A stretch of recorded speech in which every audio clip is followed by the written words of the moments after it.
할렐루야! 오늘도 말씀하시는 주님 안에서 살아갈 힘과 나아갈 길을 찾으시는 우리가 되기를 축복합니다. 3월 7일 금요일, 오늘 우리에게 주시는 하나님의 말씀은 요한복음 2장 1절에서 12절입니다. 사흘째 되는 날에 갈릴리 가나에 혼인잔치가 있었다. 예수의 어머니가 거기에 계셨고 예수와 그의 제자들도 그 잔치에 초대를 받았다. 그런데 포도주가 떨어지니 예수의 어머니가 예수에게 말하기를 포도주가 떨어졌다 하였다. 예수께서 어머니에게 말씀하셨다. 여자여, 그것이 나와 당신에게 무슨 상관이 있습니까? 아직도 내 때가 오지 않았습니다. 그러나 어머니가 일꾼들에게 이르기를 무엇이든지 그가 시키는 대로 하세요 하였다. 그런데 유대 사람의 정결 예법을 따라 거기에는 돌로 만든 물 항아리 6이 놓여 있었는데 그것은 물 2-3동이들이 항아리였다. 예수께서 일꾼들에게 말씀하셨다. 이 항아리에 물을 채워라. 그래서 그들은 항아리마다 물을 가득 채웠다. 예수께서 그들에게 말씀하시기를 이제는 떠서 잔치를 맡은 이에게 가져다 주어라 하시니 그들이 그대로 하였다. 잔치를 맡은 이는 포도주로 변한 물을 맛보고 그것이 어디에서 났는지 알지 못하였으나 물을 떠온 일꾼들은 알았다.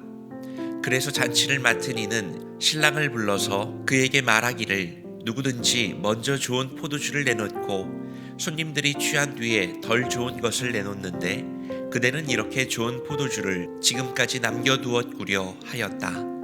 예수께서 이 첫 번째 표징을 갈릴리 가나에서 행하여 자기의 영광을 드러내시니 그의 제자들이 그를 믿게 되었다. 이 일이 있은 뒤에 예수께서는 그의 어머니와 형제들과 제자들과 함께 가버나움에 내려가셔서 거기에 며칠 동안 머물러 계셨다. 예수님께서 행하신 첫 번째 표적은 가나의 혼인잔치에서 물을 포도주로 바꾸신 사건입니다. 예수님은 제자들과 함께 이 잔치에 참석하셨습니다. 그런데 그곳에서 큰 문제가 발생하게 되죠. 바로 포도주가 떨어져 버린 것입니다. 당시 유대인들의 결혼식에서 포도주는 기쁨과 축복을 상징했기 때문에 잔치 중에 포도주가 떨어지는 것은 매우 큰 수치로 여겨졌습니다. 이 결혼식은 예수님의 집안과도 연결이 되어 있는 것으로 보입니다. 예수님의 어머니 마리아가 먼저 이 문제를 알고 예수님에게 해결을 요청합니다. 그러나 예수님은 내 때가 아직 이르지 않았다고 말씀하십니다. 그럼에도 마리아는 무슨 말씀을 하시든지 그대로 하라며 하인들에게 예수님의 말을 따를 것을 명령합니다. 그러자 예수님은 하인들에게 돌 항아리에 물을 채우라고 말씀하시죠. 그리고 그 물을 떠서 연회장에 가져가라고 하셨습니다. 여러분, 이것이 말이 될까요? 물이 포도주로 바뀔 리 없다고 생각했을 겁니다. 하지만 놀라운 일이 벌어졌습니다. 그 물은 전에 맛보지 못했던 최고의 포도주로 변해 있었습니다. 사람들은 영문도 모른 채 그 파티를 마음껏 즐길 수 있었습니다. 그러나 제자들은 그 과정을 알고 있었죠. 말씀은 제자들이 이 사건을 계기로 해서 예수님을 믿게 되었다고 소개하고 있습니다. 자, 오늘 말씀을 통하여 우리는 어떤 하나님을 발견하고 어떤 삶을 다짐해야 할까요? 질문을 던져봅시다. 첫 번째로, 내 삶의 만족과 기쁨은 어디에서 찾을 수 있습니까?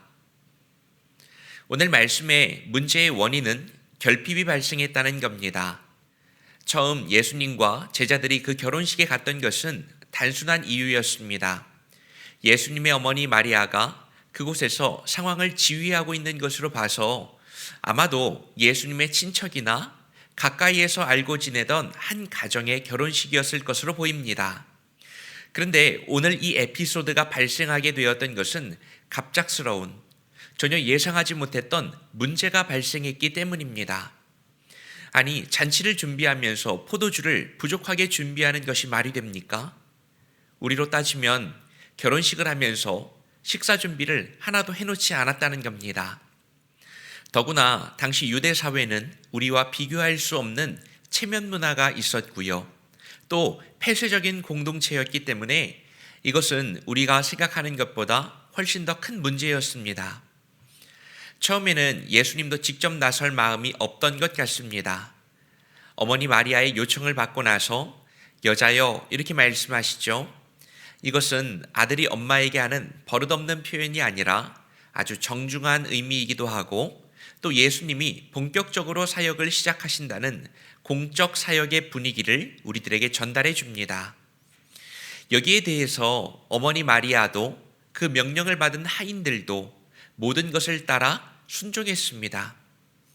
아니, 물이 포도주로 변한다는 것을 믿지 못하고 행동했을 수도 있습니다. 그러나 그 순종이 결국 변화를 만들어냈습니다. 여러분 돌아볼까요? 우리들의 삶에도 문제와 결핍이 발생합니다. 누구도 바랬던 것이 아닌데 갑작스러운 상황이 들이닥친 것입니다. 그때 예수님의 말씀을 따라 우리도 행할 수 있어야 합니다. 다 알고 따라가는 게 아닐 수도 있습니다. 그러나 따라가다 보면 가장 좋은 것을 주시는 놀라운 은혜를 만나게 될 것입니다. 핵심은 순종에 있었습니다. 우리의 하루가 주님의 말씀 가운데 순종하는 복된 날이 되기를 원합니다. 둘째로 이 사건이 진짜 의미하는 바는 무엇입니까? 오늘 말씀은요, 표면적으로 보면 예수님이 불가능을 가능으로 만드신 놀라운 사건이라는 것에 놀랄 수 있습니다. 와, 예수님 대단하시다. 놀라운 기적을 행하셨구나. 물론 이것도 말씀을 이해하는 좋은 방법입니다. 맞습니다. 예수님은 인간이 할 수 없는 신비한 일을 행하시는 능력이 있으십니다. 그런데 우리는 그것 너머에 예수님이 정말 말하고 싶으셨던 메시지가 무엇인지를 찾을 수 있어야 합니다. 그것은 이 기적이 표적이었다는 것입니다. 여러분, 첫 기적이 포도주를 만드신 사건이라는 것은 의미가 있습니다. 포도주는 예수님의 보혈을 상징하는데요. 요한복음은 의도적으로 포도주 이야기를 가장 먼저 배치하고 있습니다. 마태, 마가, 누가복음서에는 예수님이 죽으시기 전 최후의 만찬을 하시면서 떡과 포도주를 떼어 나눠주시는 장면이 있습니다. 그러나 요한복음에서 예수님의 최후의 만찬은 제자들의 발을 씻기시며 새 계명을 주시는 모습입니다. 서로 사랑하라, 그리고 성령님에 대한 약속을 해주시죠. 그럼 우리가 아는 떡과 포도주에 대한 성만찬 장면은 없는 겁니까? 아니죠.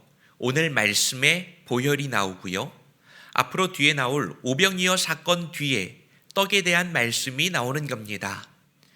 이처럼 요한복음은 기적, 미라클이 아니라 표적, 사인을 보여줍니다.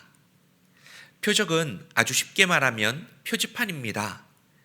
우리가 운전을 하다 보면 화살표가 그려져 있는 표지판에 따라서 왼쪽으로 가기도 하고 오른쪽으로 가기도 하고 잠깐 멈추기도 합니다.